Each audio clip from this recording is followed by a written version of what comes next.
And here we are. Well, hello, everyone. It's Feroshia Knight from Coach Training World, and I'm sitting here screen to screen with the wonderful and the fabulous Brian Kang, otherwise known as BJ Kang.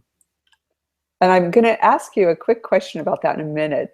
But I'd love to talk a little bit about you because you are a professional development coach, speaker, trainer, and the podcast host of the Asian American Voice. And I so love your intro. That is so fun. Brian is someone who actually quit his high-paying job in software sales, took a big leap of faith, and aligned to his passions and to a career that he absolutely loves today. And he serves others that feel burnout, dissatisfied in their career or their job, that day job we're talking about, to really assess where their life balance might live and gain that clarity so they can break through any kind of limiting beliefs or fears. And I suspect a lot of them want to follow your footsteps too, Brian. Is that true? We'll see. I mean, I'm trying to be a leader in that sense and just giving them a little bit of what my story is. So hopefully that helps them kind of break through their fears as well. So yeah, I would say so. Yeah, when you say your story, because I've had the privilege, Brian and I actually know each other from the coaching community, and he's completing the program. And the thing I've always been inspired about you, Brian, is you talk about that leap of faith and that trusting in yourself and really knowing when it's time to go. And it feels like there's a story behind your leap. And I'd love to hear that. Yeah, thanks, Feroshia. I mean, it's been a long journey, and that's really what it is.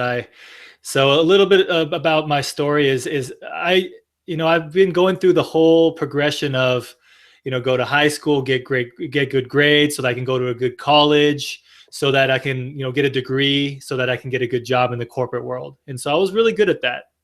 Okay, well, let me back up. I was really good at high school. I was sort of good in college. I got through C average, to be honest. But then I realized that once I was in the corporate world, there was just something was missing in the story. And I had felt this a long time ago, even in high school. I felt like a caged bird. I really was just, I get it that I had to be there going to school. I mean, I have to go to school, but at the same time, I felt like there was no creative outlet. I couldn't really show who I was. I was just stuck in this box, and I really did feel like that caged bird. And so I went through different companies. The last job I had was great, amazing company, by the way. I don't want to knock them at all. I had amazing colleagues, coworkers, leadership team was great, but there was just really something missing for me.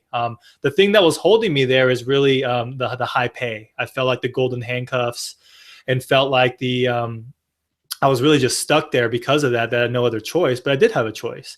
And I realized after, doing a lot of self-discovery myself that it's very important for me to align my passions and values with my career.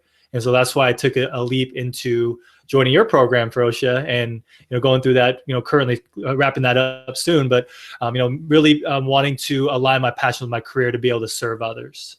So can you talk about that moment when you went, oh, something's got to shift, that tiny breakthrough aha? Do you remember that? Yeah. Or was it more, sometimes it's accumulative, but I'm imagining, just judging by some of the things you've told me in the past, that you go on and go, wow, I'm here. You make that decision. For sure. There's a couple different instances. The first one was I was sitting around with some of the other sales. So I was in software sales, as you shared.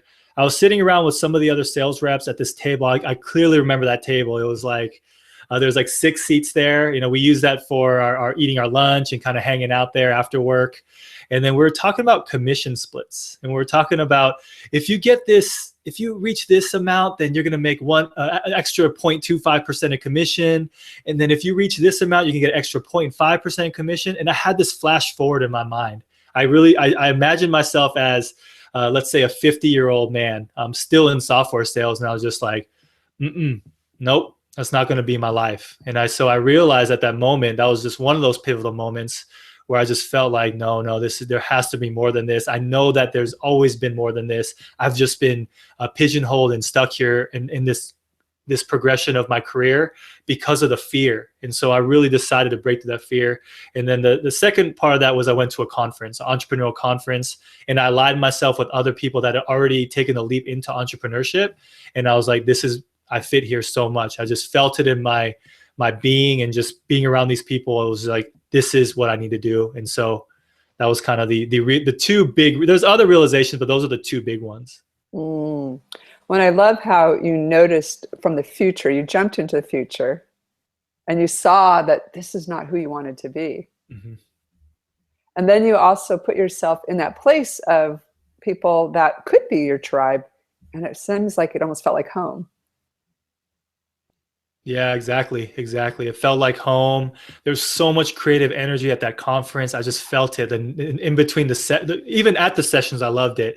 There were speakers talking about their entrepreneurial journey and the businesses they were doing, kind of promoting themselves, which was awesome.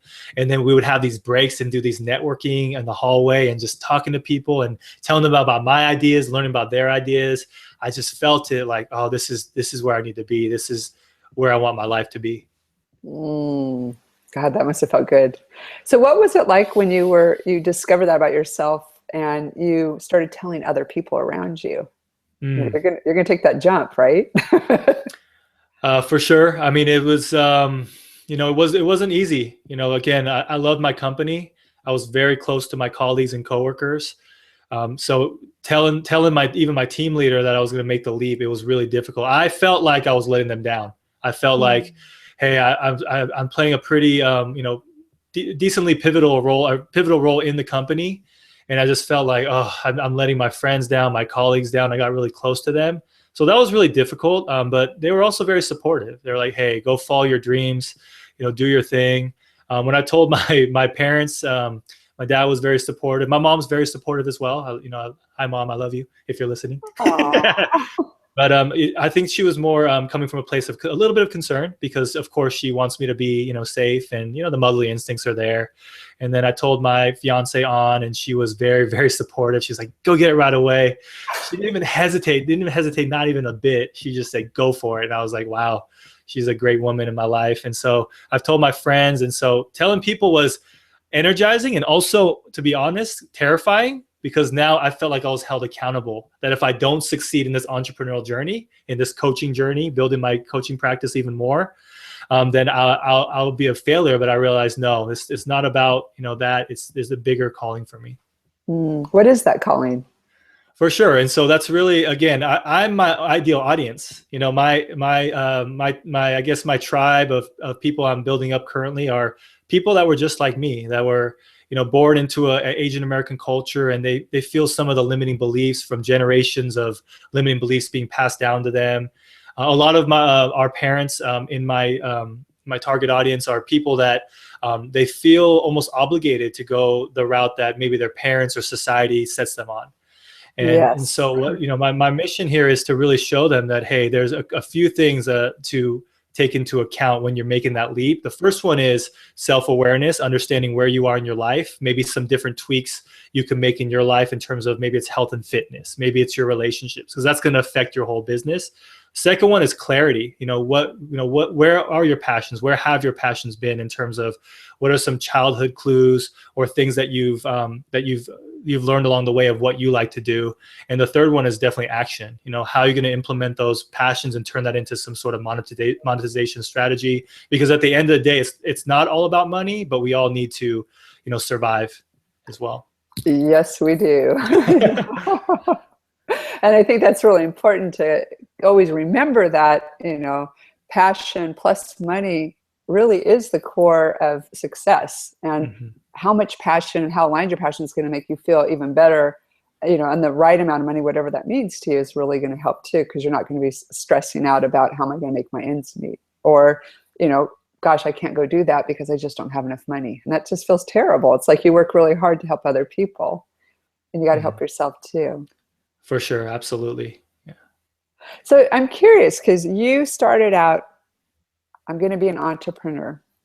And you decided before being an entrepreneur or after about coaching? I'm kind of curious how that came about. Sure. Well, coaching has always been on my radar. That was going to be the cornerstone of my business, because I realized that. So I actually was thinking about going to become a therapist or counselor in the past. So I a few years ago, I applied to some of the state colleges here in California to become a therapist.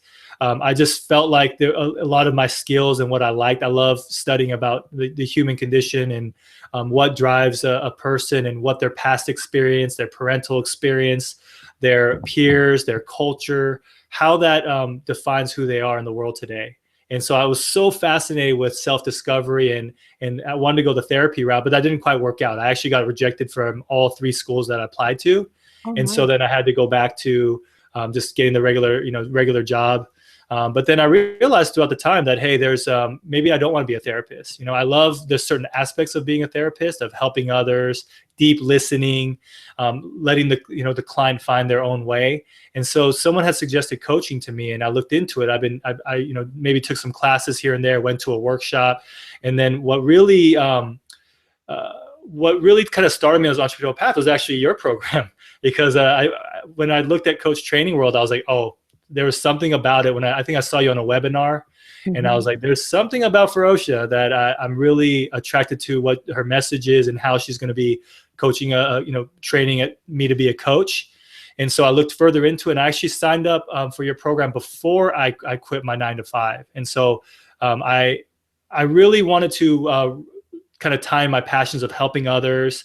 I love the one-on-one interaction of really listening to someone and helping them find what their true calling is for them, instead of giving advice to them. And so that was really aligned with your program of really, as you say, creating that coaching container to really allow the client to, instead of giving advice, just really listening to them and allowing them to find what their truth is. And so just the coaching process was all about something I know that I enjoy doing, because I would do that sometimes just for fun with people around me. And then now I wanted to turn that into a full-fledged business. Get paid for your natural skills. Exactly. And it feels really good, coaching clients and just listening to them, and not offering my advice, but asking them the right guiding questions is something that you've always shared. That's been a great experience for me as well. It really suits me. And at the same time, I'm helping, these clients. I love watching them grow and break through some of their limiting beliefs and moving towards, what their truth is. So when did you decide to do the podcast? I'm putting all the pieces together of your little entrepreneur journey here. So I was at that conference in January. It was a conference in Los Angeles called Ignite Your Movement through lifeonfire.com. And I faked it there, because I didn't have a business when I went there. And the first networking event, it was, I believe, a Wednesday night. They give you a couple of tickets for some soda, or some people like alcohol. I don't drink, but some people like alcohol. So we were having this networking event, and then people would ask me, hey, what do you do? And I was like, you know what? I serve the Asian American population, for people that are feeling stuck in their career. I just said it out loud. I was like, oh, shoot, you know what? That actually might work out. And so as the week went on for the conference, I was like, you know what? I really would always want to do a podcast. So I heard a couple of podcasts. One was a Smart Passive Income podcast with Pat Flynn. The other one was called the Mental Illness Happy Hour. It was with Paul Gilmartin. And so they're 2 very different podcasts. But I always felt this, when I listened to it, I was like, you know what? I want to do this. One day I'm going to do this. And so at the conference, I was like, how can I create great value for my target audience, and then also be able to, do something I love? And so I wanted to wrap those 2 together. So the Asian American Voice podcast was actually born at that conference. One night I couldn't sleep, and I was just typing on my computer and just basically saying what I want in there. I don't want it to just be about business. I want it to also be about our cultural upbringing, and how that affects us, maybe going to business and then aligning our passions with our career. So I love it. You go to a conference, you're put on this spot, and the first thing that comes out of your mouth becomes the thing that really lights you up. You must have felt really congruent at that moment. It did. And it was one of those fake it till you make it moments. Yeah. Someone had shared with me, actually my fiance Ann had shared with me, that some of the bloggers, they just fake it till they make it. And I basically just faked it. I didn't have a business, but I stepped into that role, tried it on, and yeah, it felt really good. And so that from there, I was like, I'm going to run with it. I'm going to run with that. It feels really good to me. And I feel like I could be of real service to the community.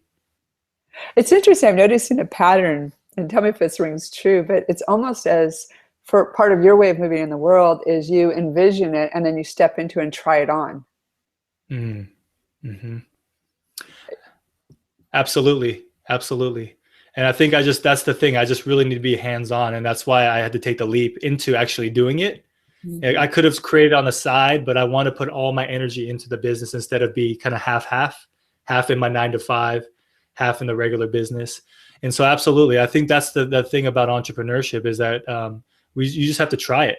You have to try it. Perhaps you fail, perhaps you succeed, but you really have to step into that and see how it feels, and then reassess if it doesn't feel right for yourself, and also it's not working out in terms of being able to make a living out of it. And so you're absolutely right. That's really my hands-on approach that I like to do things. And I love that, because it almost speaks to the fact that a lot of people will have all these ideas and it stays up here. Mm-hmm. And it never births, and then of course someone else actually makes the idea happen in the world. And they're like, oh, that was the business I thought of, or that was the thing I wanted to coach around, and the difference is the person that actually steps into action. So I love that idea of really envisioning it and then embodying it and then taking action. Mm-hmm. Mm-hmm. And it's interesting because something else you said that really caught my attention. It's, you might go out and be an entrepreneur, and maybe the first time you do it, you fail. Mm. And maybe that's because it wasn't the right time, or maybe it was because you didn't ask for help, or maybe who knows why it didn't feel right for you. But in many ways, that failure is actually a step to a higher place, because through entrepreneurship, you learn a lot about yourself. Mm-hmm. You also, it forces you to connect to what is my rubber and what's my road. Mm-hmm. And so it's interesting, because I think a lot of people look at entrepreneurship as it's this, you're either going to do it or you're not, or you're going to make it or you're not. Mm-hmm. And what I love about what you're doing is you're actually just saying, I am going to do this. And I also see you doing something that's been very helpful, is you're getting the help you need. You're sticking, you're putting yourself with the people that can support you. Mm-hmm. And so you're not actually going it alone. So I don't see failure as an option. It's not. I don't really have a plan B. I guess I could. In the back of my mind, I tell myself, hey, I can always go back to a 9-to-5. I'm pretty employable in terms of I can always go into a sales job, but I don't want to use it as an option. I just want to say that I'm going to stick with the entrepreneurship. And I love what you also said, Feroshia, about, sticking to people that are like-minded. And so that's the great thing about the weekends at your place in Portland, and your coach training world, and just being able to align myself with the dreamers, the people that have that desire to align their passion with the career. They know that there's more out there for them. And I love, and then just, to be able to have you as a mentor. I consider you a mentor as my coach trainer, to be able to see, what you've gone through and the mistakes that you've made and learned and pivoted. That also has been very, a great thing to witness and be around. So I just want to say thank you for that as well. For yourself. And I think mistakes are the most beautiful things about being in business. We don't want to make them. Definitely not. We're taught at such an early age throughout our lives is don't make mistakes. But in entrepreneurship, it's all about mistakes. It's about making these mistakes and then being able to get back up. There's so many quotes on Instagram about, the true essence of entrepreneurs, to allow to be able to dust yourself off and get back up after the failures. And that's so true. I've done some tests in my own business. I was doing actually some Amazon products. I was thinking about doing that, working with an amazing coach on that. But I realized that there was no authenticity for me, or there wasn't a greater purpose for me. And so I realized from that mistake that, I invested some money into it, a good amount of money. But at the same time, I learned so much from that wasn't what I wanted to do. I thought it was. I had to explore that, but it wasn't what I wanted to do. And I'm sure that you can also relate to making mistakes in business, and being able to learn from those mistakes. That's what it's all about. Yeah, my favorite mistake was one of my third businesses I started. It was called Good Living Guide, and I really and I'm not actually embarrassed about this anymore. I'm just owning it. Awesome. Own it. I actually started a business because I really wanted to get more healthy. And I thought, since I knew how to coach and I knew how to do things, influence people, I had all these other skills, and I knew a lot about nutrition, and I knew a lot about personal training. I actually was a trainer. I thought, okay, all of this, but my whole motive was, if I'm helping other people, then I'm going to shame myself into getting fit. So I created this business thinking that it's, I'm going to actually benefit a sidebar because it's going to force me to be fit. Well, of course it didn't, because I was spending all the time helping everyone else lose weight and get healthy. And I actually lost my fitness because it wasn't, I was so sick of being in the gym. So that was really the wrong reason to start a business. And it kind of reminds me, because I know we share dogs in common. I heard on the radio the other day, someone said a lot of people will get a dog because it'll think they'll get exercise, and the dog, they need to get, if they're a couch potato, then they get a couch potato dog. I thought, get a business that suits you. So I'm really curious. So with your learning journey, what has been the most amazing thing you've experienced? What was unexpected? What you're like, wow, I didn't think this was going to happen. Sure. So, starting the podcast, which is going to get ready to launch very, very shortly. I had somebody reach out to me, and just through a community I joined through other entrepreneurs, and he just wanted to get interviewed. And I got that email, and it just excited me so much. Like I didn't promote it. I didn't go out looking for someone to interview, but he actually reached out to me. And then he emailed me, and I was like, oh my gosh, like I'm onto something here. It feels right. It's fun. I get to create, great interviews so I can share with the world, some of these interviews. And so when he reached out to me, that was just one of those moments where I was like, okay, I'm on the right path. I'm on the right path for now. Again, I love what you said also, because it's just a series of learning from mistakes as well. It's so true. But the real great thing about when he reached out to me is I felt just this like, I'm on the right path. It's going to be okay. It'll work out. And I just have to keep reminding myself, because I get into the fear. I get into, did I make the right decision? What the heck am I doing? But it's just these little unexpected things of realizing who I am as a person. That's the biggest thing. Being an entrepreneur has not solved all my problems. Aligning my passions with my career has not solved all my problems. I still have my internal problems, some external problems, but at least I'm doing something that feels really good to me. And it's my choice, and I feel free. I feel that freedom and independence, which is one of my core values as well. And so that was a big realization, unexpected thing, that I'm learning so much about myself. And actually, we had this conversation before about, you said this, business being your spiritual teacher, and yes. I just really I really resonate with that as well, because it has definitely been my teacher in the sense that I'm just learning so much about myself. That's been an unexpected, amazing part of my journey so far. That's so awesome. So someone who left, the mad money and the race, and I'm imagining being in the sales world with software is like pretty fast paced, pretty energetic, and it sounded like you liked your company and you liked your colleagues and coworkers. For someone that's in that place where things are kind of good, the money's keeping you in place, but something deep inside isn't right.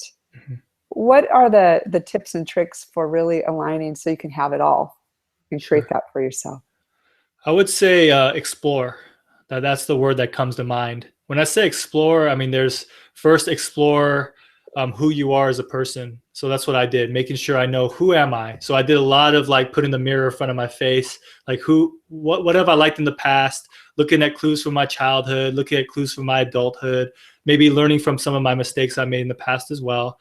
And I would say also it's really about reaching out. So whether it's so if you're the type of person that likes to listen to things, maybe perhaps it's listen to a podcast or a series of podcasts that are in your industry. If you're really like a more of a visual person, maybe you watch some YouTube videos and do some of the exploration. Maybe you interview people that are in a specific career field or that are in are entrepreneurs already to see, maybe a few different ones in that industry that you want to get into.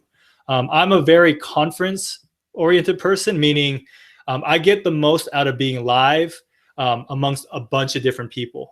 And so I realized that in order for me to explore, I can't just interview people. I did listen to podcasts, but I really need to go to a conference. Like I need to go to a conference of the industry I want to be in, which was for me at the time, entrepreneurship. And that gave me so many clues because I know that's my area of where I soak in the most information. So really understanding you as a person, maybe some of your limiting beliefs, maybe working with a coach or someone that you trust, like it's in your family to really, that's going to really hold, a safe space for you to be able to share these things. Those are kind of the tips and tricks I would share. I love it. And I think what you're saying really resonates, especially be around people so you can kind of get a window into their world. Mm-hmm. And you can kind of go like, oh, well, so this is what they do. And, because you just get exposed to new ideas and new things. And I think, just as you're saying, I was thinking, when I was actually back in my 20s and I was still working for other people, I only knew what I knew. Mm-hmm. If I was at work all day, I only knew what other people at work told me. I only knew what my work did and my clients did. I never got exposed to new possibilities, new industries, and all that vibrant things that life has to hold for us. Oh my gosh. Sure. For sure. I mean, it's all about exploration, put yourself out there, get out of your comfort zone. It doesn't mean you have to quit your job. That may or may not happen down the line, but really maybe you take a weekend and you go to a workshop. So yeah, absolutely. Exploration and really taking some sort of action on that. Yeah. So I'm curious, if someone wanted to work with your fabulous self, mm-hmm. what would be the best way for them to get a hold of you? For sure. Yeah, absolutely. You can check out the website at theasianamericanvoice.com. There is a link for my coaching, and you can book a free, 30-minute session with me to really see if it's a good fit both ways. And I'll share some of my, what I'm going to bring to the table, and I want to learn more about you and maybe what your struggles are. So you can go to theasianamericanvoice.com and then check out the coaching tab and go from there. Awesome. And it's typical in my style to ask a pop question that seems totally off. Okay, you're a dog lover, and you hinted at your dog was a pretty life-changing experience. I want to hear. Sure, yeah. And I see your dog, Molokai. There you go. There's Molokai. It was all about. So my fiance and I adopted a dog about 8 months ago, Zelda. She's a rescue from Taiwan. It was a big reason why I actually took the leap into entrepreneurship when I adopted Zelda. And let me tell you the reason. So a long time ago, I had a dog when I was 14 years old. I had a golden retriever. I really wanted it as I graduated middle school. I said I was going to take care of it. But as a person just becoming a freshman in high school, having all sorts of extracurricular activities, I just didn't have the bandwidth or the understanding of how to take care of a dog on my own. And so after a year, I had to give the dog away, which was actually very devastating. And then through that experience, I really learned that I'm not going to be able to take care of a dog. I'm not going to be able to do this. I had a lot of the fear that built up for me. Also, I adopted this attitude that dogs are kind of like, there's better things to do than adopt a dog. Like, I got to take care of myself. And so I took that leap. My coworker actually adopted my dog's sister. And me and my fiance did a 1-week trial adoption, and then we were sold. We were like, oh, for sure, she has to stay with us. What I learned from that experience is, again, my fears were telling me that I had a dog when I was 14, but let's say failed, right? I had to give the dog back to the breeder. But I learned that I was a different person at now adopting the dog. And I learned that it's not as bad as I thought it was going to be in terms of the fear, in terms of, being able to take care of this dog. I was in a different place. And I really learned that sometimes you have to diverge from what the normal path is. So the normal path for me would be like not adopt a dog, just continue in my career in software sales for a long time, and maybe down the line in 5 years, go to another company. But I was like, no, it's all about doing something that's a little bit different that your intuition, your heart calls to, which was for me adopting a dog. And then I was able to take care of this dog, and it opened up so much more for me in terms of seeing how free she is in her thoughts. Dogs are never they're always in the present moment. They're never thinking too much about the past or the future. And being able to witness her and take care of her and get out of myself was a huge teacher for me to be able to say, you know what, my fears are just lying to me. Just go ahead and adopt a dog, or go ahead and quit my job, and things will work out. A dog is spiritual teacher too. Absolutely. Big teacher out there. Oh my gosh. Thank you for sharing that. It was really awesome. Yeah, you're welcome. And thank you so much for spending time with here. And I really, really appreciate, honestly, if you want to work with someone who can really help you to find your own way through fear, really get clear on who you are and champion your way, Brian is an awesome option. Highly recommended. So, thank you so much. Thank you. And check him out at the AsianAmericanPodcast.com. Is that yeah, it's the Asian American Voice podcast. Right. It'll be uploaded very, very shortly on iTunes as well as Stitcher Radio if you have an Android. And again, this is not just for the Asian American demographic. The reason why I call it the Asian American voice is because I'm the Asian American voice. I'm saying out there, some of the stories and interviews I do are with Asian American entrepreneurs, but this is really wrapping in not just business, but how culture comes into play as well. And culture can be anything. It could be your family upbringing, some of your limiting beliefs. And so I want to make it perfectly clear that it's for anybody that feels, kind of stuck with their fears or unfulfillment, and how that plays into part. So I have that other understanding as well from, being from a Korean American culture. God, you're so cool, Brian. Well, thank you. Thank you very much. Oh, thanks again. And looking forward to checking out that podcast when it launches. I think it's just minutes away, and seeing you back in the wonderful world of coaching, rocking the stage. Absolutely. Thank you so much, Feroshia. I appreciate your time. Oh. Bye-bye.